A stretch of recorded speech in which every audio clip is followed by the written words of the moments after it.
Monsieur le ministre de l'Intérieur et de la Sécurité publique, Monsieur le général de corps d'armée, chef d'état-major général des armées, Monsieur le général de division, haut commandant de la gendarmerie nationale et directeur de la justice militaire, Monsieur le gouverneur de la région de Dakar, Monsieur le général de brigade commandant la brigade nationale des sapeurs-pompiers, Monsieur le général de brigade coordonnateur du SICO, Messieurs les contrôleurs généraux de police, Messieurs les officiers généraux, Monsieur le colonel commandant des eaux et forêts, Monsieur le colonel représentant le directeur général des douanes, Mesdames, Messieurs les anciens directeurs généraux de la police nationale, Messieurs les directeurs et services de la police nationale, commissaires, officiers, sous-officiers, agents de police et policiers adjoints volontaires, chers partenaires techniques régionaux et internationaux, Monsieur le Président de l'Amicale des anciens enfants de troupe, Messieurs et Mesdames les retraités de la police nationale, chers parents, chers amis et proches, honorables invités en vos rangs, grades et titres, je rends grâce à Allah, maître de l'univers et protecteur absolu, et le prie de m'assister et de m'accompagner dans l'accomplissement de cette nouvelle mission. Monsieur le Président de la République, son Excellence Bassirou Diomaye Diakhar Faye m'a fait l'insigne honneur de me confier le commandement de la police nationale en me nommant directeur général de la police nationale par décret numéro 2024 1127 du 30 mai 2024. Je lui exprime ma profonde gratitude et ma totale reconnaissance pour cette marque de confiance. Mes remerciements vont aussi à l'endroit de Monsieur le Premier ministre et à votre endroit, Monsieur le ministre de l'Intérieur et de la Sécurité publique. En cette occasion particulière, j'ai une pensée pour toutes les personnes chères qui ont été arrachées à notre affection. Je prie pour le repos éternel de leur âme. Je prie aussi pour nos malades et nos blessés et leur souhaite un prompt rétablissement. Mes respectueuses pensées vont aussi à nos illustres aînés et devanciers, tous corps et grades confondus, qui ont maintenu haut le flambeau de la police nationale, malgré tous les obstacles, les adversités, les tares structurelles et les faiblesses conjoncturelles. Vous êtes des héros et une grande source d'inspiration intarissable. Je salue avec déférence mes anciens et mes cadets du Prytanée militaire de Saint-Louis ici présents. Je remercie ma famille, particulièrement ma tendre épouse, mes chers enfants, mes frères et sœurs, ma belle famille, mes amis et proches pour leur sollicitude et leur soutien de tous les instants. Je réserve une mention spéciale à mon père et à ma mère qui m'ont éduqué dans la dignité et ont fait de moi ce que je suis devenu aujourd'hui. Qu'Allah, le Tout-Puissant, leur donne longue vie et une santé de fer. Monsieur le ministre, Mesdames, Messieurs, Monsieur le Président de la République a érigé la sécurité du Sénégal et des Sénégalais en priorité absolue. Je m'engage à travailler sans relâche pour l'atteinte de cet objectif, à travers une police nationale forte, bien préparée, mieux équipée et qui inscrit toute son action dans le respect des lois et règlements de notre pays, dans le respect des droits humains et le respect des droits des usagers du service public. Je mesure avec responsabilité la charge et la sensibilité se rattachant à cette mission. et m'engage à y consacrer le temps et les soins nécessaires à son optimisation. Je m'engage aussi à consolider les acquis légués par mes prédécesseurs tout en conduisant avec conviction et détermination les réformes structurelles qui nous permettront de hisser notre police nationale aux meilleurs standards internationaux actuels. Ces réformes s'inscriront dans une démarche participative inclusive de toutes les directions et de tous les services rattachés et se déclineront sous la forme d'une matrice d'orientation stratégique partagée avec son corollaire d'axes prioritaires identifiés, d'objectifs spécifiques, de résultats attendus et d'indicateurs. À cet effet, compte tenu des urgences identifiées qui requièrent de ma part une attention particulière, je m'emploierai à réconcilier la population et sa police nationale en instaurant un climat de confiance mutuelle et en faisant participer activement la population à l'offre de sécurité qui intègre les attentes et les besoins des citoyens dans les missions de police. C'est-à-dire, c'est là une nécessité inhérente à l'évolution du concept de sécurité et à la nature même des menaces sécuritaires protéiformes actuelles.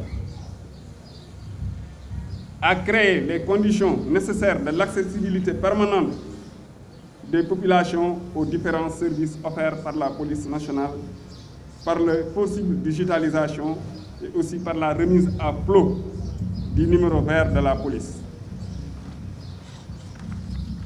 À étendre et densifier les patrouilles dans les zones périurbaines, les banlieues, dans le cadre de la prévention.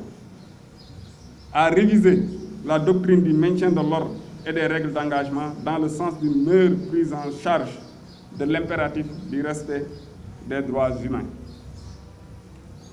À améliorer les rapports avec la presse et les autres partenaires privilégiés de la police nationale. À réorganiser l'accueil et l'orientation des usagers du service public de la police nationale. À faciliter l'obtention des documents délivrés par les services de la Direction générale de la police nationale, notamment le passeport, les différents certificats et autres documents. À mettre en place des cadres d'échange permanents avec les usagers et les partenaires de la police nationale. À réorganiser également la communication de la police nationale. En effet, il ne suffit pas seulement pour la police d'être efficace et efficiente, il faut aussi qu'elle partage ses résultats avec les populations. À consolider le rayonnement international de la police nationale à travers la perpétuation de sa contribution positive au maintien de la paix et de la sécurité internationale. D'autre part, j'engagerai à travers une planification stratégique les changements systémiques nécessaires dans les domaines ci-dessous mentionnés. Dans le domaine de la formation des personnels de la police nationale, je souhaite réviser en profondeur les contours des curricula des écoles de police en vue d'adapter au mieux la formation aux nouvelles exigences. Les écoles de police doivent contribuer à former des fonctionnaires de police d'un type nouveau, des fonctionnaires de police de leur temps. La formation continue et les formations spécialisées restent des priorités absolues, tout comme le maintien en condition des personnels et des unités à travers l'entraînement et la préparation. Concrétiser le projet de création de l'Académie de police sera aussi une priorité pour moi et mes équipes. En outre, la police nationale doit être un espace de bouillonnement intellectuel, particulièrement sur les questions de paix et de sécurité. À cet effet, je compte relancer les cadres de réflexion entre fonctionnaires de police et faire des écoles des creusets de recherche et de propositions sur les questions sécuritaires. Au plan opérationnel, je compte renforcer la lutte contre la délinquance urbaine, les agressions, les vols, les violences de toutes sortes, en instaurant une réelle politique de police de proximité. Concernant la sécurité routière, la compagnie de circulation sera renforcée et dotée de moyens additionnels d'intervention et verra son déploiement étendu à de nouvelles zones. Des mesures coercitives seront prises pour lutter contre les délinquants routiers, inciter au respect du code de la route et par conséquent baisser le taux de mortalité sur nos routes. Avec le concours des autres services compétents de l'État, la police nationale jouera un rôle de premier plan dans la nécessaire réorganisation de la circulation des motocyclettes, surtout pour le respect de tous les prérequis nécessaires, notamment le port du casque, l'identification à travers l'immatriculation, la sensibilisation et le soutien pour la formation et la maîtrise, ainsi que l'application des règles du code de la route. La police nationale jouera également un rôle dans la réflexion sur la problématique de la prolifération anarchique des mototaxis. L'utilisation des terminaux de paiement d'amende forfaitaire sera étendue, voire généralisée si possible. Les nouveaux modes de transport de masse, BRT et TER, et leurs environnants seront sécurisés. Les effectifs des commissariats seront renforcés pour améliorer le ratio police-population, notamment dans les zones les plus criminogènes, les zones commerçantes et les zones à forte densité de population comme les banlieues.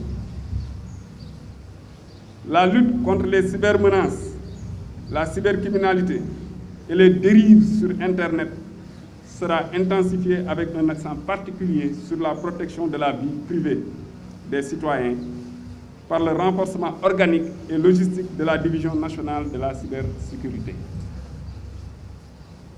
L'action de la police nationale dans la surveillance et la protection de nos frontières sera davantage consacrée par la création d'unités de patrouille frontalières, l'extension aux frontières terrestres du réseau automatisé de contrôle des entrées et sorties aux frontières, le renforcement du maillage par la création et la construction de nouveaux postes frontières. Dans la même lancée, je travaillerai à la mise sur pied effective d'une police maritime pour mieux lutter contre les infractions maritimes et contre la migration irrégulière par voie maritime. La lutte contre la criminalité transnationale organisée, notamment les trafics ainsi que le terrorisme et le blanchiment, sera renforcée. Le Sénégal étant de plus en plus utilisé comme zone de transit pour le trafic de drogue, comme le prouvent les récentes saisies. Les trafics divers, médicaments, faux monnayage, etc., y étant également de plus en plus présents. Ce combat passe par le relèvement des capacités des unités de lutte existantes et la formation du personnel dans ces domaines spécifiques. En effet, ce sont souvent des domaines qui nécessitent un savoir-faire particulier. La redynamisation de la pratique du renseignement, aussi bien stratégique qu'opérationnel, reste également un objectif de premier plan. Sur ce point, l'un des défis majeurs reste l'amélioration des conditions de travail et de formation des personnels des unités de renseignement. J'œuvrerai au renforcement de la coopération avec les autorités judiciaires, administratives, municipales, mais surtout à la synergie d'action avec les autres postes de défense et de sécurité, aussi bien au plan national qu'au plan sous-régional. En effet, pour être efficace, la sécurité ne peut qu'être globale et collaborative. Ceci du fait de la complexité de plus en plus accrue des liens entre les différentes menaces ou les différentes criminalités, qu'elles soient nationales, transnationales ou transfrontalières. Le monde est devenu en effet une toile d'araignée où chaque action ou interaction à un point déterminé peut avoir des conséquences partout ailleurs. Ainsi, pour mieux anticiper et lutter contre la criminalité transnationale organisée et le terrorisme, nos services de sécurité sont condamnés à travailler en parfaite collaboration, à gérer la sécurité de façon concertée et coordonnée, et même à mutualiser les ressources, ce à quoi je m'emploierai. Monsieur le ministre, Mesdames, Messieurs, je vais m'atteler à cette collaboration et y engager d'ores et déjà tous mes collaborateurs et tout le personnel. Cette collaboration nécessaire avec les autres entités des forces de défense et de sécurité l'est encore davantage entre services de la police nationale. C'est pourquoi je vais travailler avec le personnel de la police à l'interconnexion des bases de données de la Direction générale de la police nationale et à l'amélioration de la communication horizontale. Sur les infrastructures et la logistique, seuls de vastes programmes de réhabilitation et de construction d'infrastructures adaptées en qualité et en quantité suffisante, notamment de commissariats, de cantonnements du groupement mobile d'intervention, de brigades régionales des stupéfiants, de services régionaux de renseignements généraux et de postes frontaliers pourront aider la police à dépasser l'ère des infrastructures vétustes et inadaptées. Sur ce volet, Monsieur le ministre, nous aurons besoin du soutien et de l'appui constant des autorités et des pouvoirs publics. Monsieur le ministre, vous serez notre meilleur allié dans l'objectif de réaliser un siège pour la Direction générale de la police nationale. Veiller à l'équipement adéquat des services et unités. Renforcer les équipements individuels des personnels. Acquérir des moyens technologiques et spécialisés de dernière génération. Renforcer la mobilité par la dotation en moyens robustes et adaptés et en nombre suffisant. Le défi à ce niveau étant d'autonomiser certains services et certaines unités de la police nationale. En plus, il y a lieu de renforcer considérablement les unités canines de la DGPN. Au titre des réformes judiciaires et statutaires, le statut des fonctionnaires de la police nationale fera l'objet de larges réflexions en vue de sa réactualisation et de son réajustement. Il y aura aussi lieu de réfléchir à compléter ou revoir carrément le texte sur les policiers volontaires adjoints. Je poursuivrai la réorganisation de la Direction générale de la police nationale déjà lancée en proposant une nouvelle architecture organisationnelle offrant une meilleure prise en charge des besoins des populations et une optimisation des services rendus par la police nationale, comme nous le demande Monsieur le ministre. Je souhaiterais également faire adopter et vulgariser un code de déontologie du policier. S'agissant de l'épanouissement social et professionnel des fonctionnaires de police, la bonne prise en charge sanitaire et de la sécurité sociale des policiers ainsi que de leurs familles sera améliorée par le relèvement du plateau technique du centre médico-social et la dotation conséquente du service social de la police nationale. De même, un vaste programme en vue de redynamiser le sport sera déroulé afin de permettre à la police nationale de retrouver ses lettres de noblesse dans le milieu sportif, à travers des athlètes et des équipes qui jouent les premiers rôles. Pour cultiver l'esprit de corps, des actes de cohésion et de raffermissement de la solidarité et de la camaraderie seront régulièrement organisés. Tournois de football, basketball, séminaires de partage, activités de promotion, baptême des promotions, etc. La relance de la mutuelle de la police sera effective. La réflexion sera lancée autour de la redynamisation de la coopérative d'habitat pour accompagner les fonctionnaires de police dans l'obtention d'un chez-soi digne de ce nom et à un coût acceptable. Monsieur le ministre de l'Intérieur et de la Sécurité publique, ce sont là les bases d'action que je compte mettre en œuvre sous votre impulsion et votre accompagnement ainsi que votre support dans le but d'avoir une police nationale forte, préparée et apte à contribuer avec efficience et efficacité à la sécurisation du Sénégal et des Sénégalais. dans le strict respect des lois et règlements et dans le respect des droits et libertés des individus.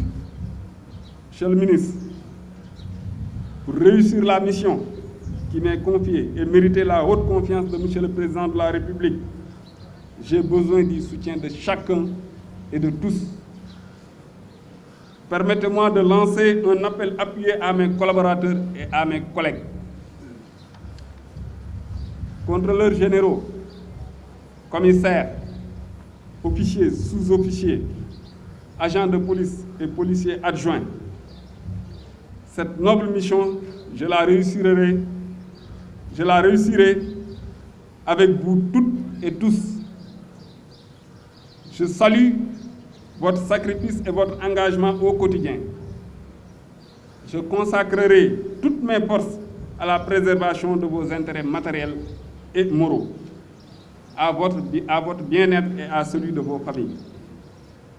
En retour, je vous demande solennellement d'inscrire vos actions dans la loyauté, la probité, le respect des lois et règlements, la discipline et le respect de vos chefs, et surtout dans la magnanimité et l'empathie envers les populations que vous êtes censés protéger et servir. Ayez à l'esprit que votre professionnalisme, vos compétences et votre engagement ne seront validés que par votre sens de l'éthique et de la déontologie. Monsieur le ministre, Mesdames, Messieurs, je vous remercie de votre aimable attention dans le domaine au service de la loi.